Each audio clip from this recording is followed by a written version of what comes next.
You haven't even started your day yet and you already feel tired.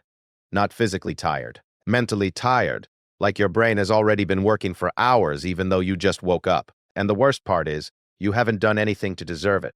This isn't about laziness. It's not about discipline or motivation. It's about something that happens before you even get out of bed. And it's one of the most overlooked reasons people feel exhausted by 9 a.m. Most people assume mental tiredness comes from doing too much, from working hard, thinking hard, or pushing through difficult tasks. And that makes sense. If you run a marathon, your legs get tired. If you think all day, your brain should get tired too. But what if the tiredness isn't coming from what you're doing? What if it's coming from what you're preparing to do? Or more specifically, from everything your brain is trying to hold, manage, and predict before the day even begins? When you wake up, your mind doesn't start from zero. It starts from a list, a mental list of everything you need to do, everything you didn't finish yesterday, everything you're worried about, and everything that might go wrong today. And even if you're not actively thinking about these things, your brain is tracking them in the background. Research suggests that the human brain uses a significant amount of energy just maintaining awareness of unfinished tasks. This is sometimes called the Zeigarnik effect. It's the idea that your mind holds on to incomplete tasks more strongly than completed ones, and it does this automatically, without your permission. So before you've even checked your phone, your brain is already running through your mental inbox. The meeting you're not prepared for, the email you didn't respond to, the decision you've been avoiding, the conversation you need to have, the thing you promised yourself you'd start today. None of these thoughts feel dramatic. They're not panic attacks or breakdowns. They're just quiet background noise. But that noise takes energy, and over time, it adds up. Here's the uncomfortable part.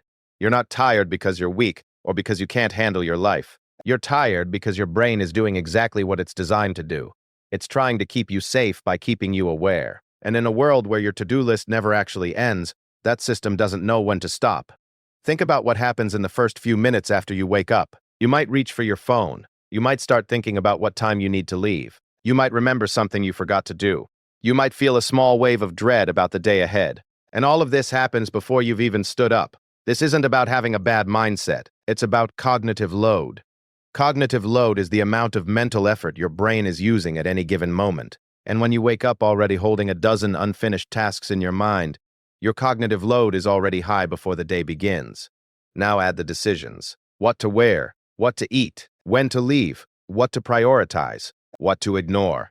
These aren't big decisions, but they still require mental energy. And when your brain is already running in the background, even small decisions feel heavier than they should. Some people wake up and immediately start planning their day. They think this will help them feel more in control. But research on decision fatigue suggests that making too many decisions early in the day can actually drain your mental energy faster. And planning, even when it feels productive, is still a form of decision-making. So you're not just tired from the work itself. You're tired from managing the idea of the work, from holding it in your mind, from trying to organize it, predict it, and prepare for it all at once. And here's what makes it worse. Most of the things you're mentally tracking aren't even urgent. They're just open loops, tasks without clear endpoints.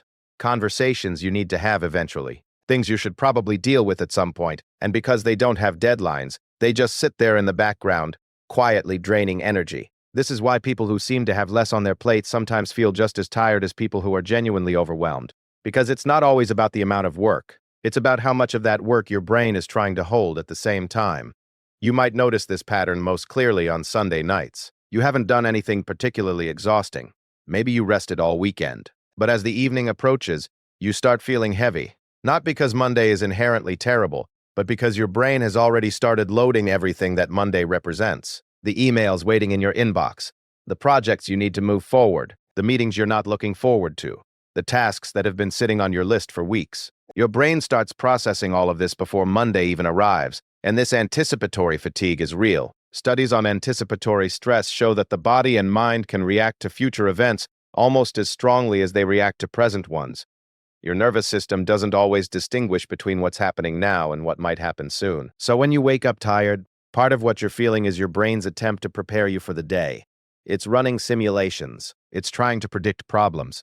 It's allocating mental resources to tasks that don't exist yet. And all of that happens beneath your conscious awareness.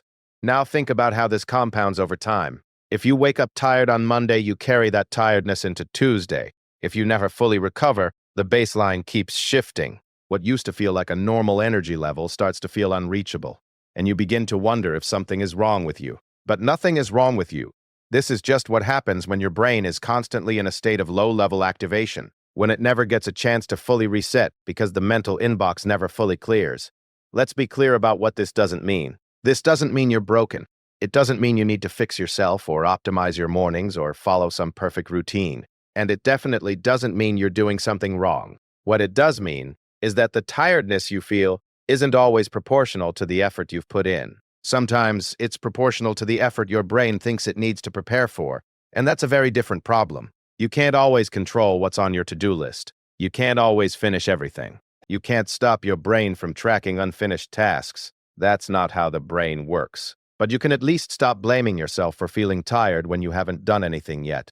Because the truth is, you have done something. You've been holding everything in your mind. You've been managing, organizing, and preparing mentally, and that takes energy, even if no one else can see it.